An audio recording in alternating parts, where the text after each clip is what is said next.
विधानसभा निवडणुकीसाठी जिल्ह्यात सरासरी 71.88% मतदान झाले। सर्वाधिक मतदान नवापूर मतदारसंघात तर सर्वात कमी नंदुरबार मतदारसंघात झाले। गेल्या निवडणुकीच्या तुलनेत यावेळी मतदानाची टक्केवारी 5% वाढली। विशेषतः नंदुरबारात सर्वाधिक 10% तर नवापुरात 6% वाढ झाली। मतदानातील हा चढ उतार कुणाच्या पथ्यावर पडणार याबाबत समीकरण जुळवण्यात राजकीय कार्यकर्ते व्यस्त झाले। नंदुरबार जिल्ह्यात 4 विधानसभा मतदारसंघ असून या 4ही विधानसभा मतदारसंघात सरासरी 71.88% मतदान झाले।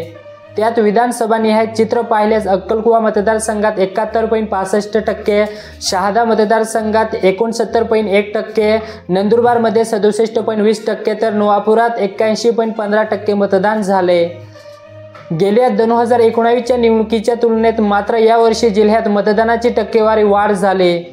2019 मध्ये या 4ही विधानसभा मतदारसंघात सरासरी 66.37% मतदान झाले। यावेळी मात्र ही टक्केवारी 5% वाढली। त्यात मतदारसंघनिहाय पाहिल्यास अक्कलकुवा मतदारसंघात 2019 मध्ये 71.76% मतदान झाले होते। यावेळी मात्र मतदान किंचित कमी झाले। तर शहादा मतदारसंघात 65.31% मतदान झाले होते। यावेळी मात्र 4% मतदान वाढले।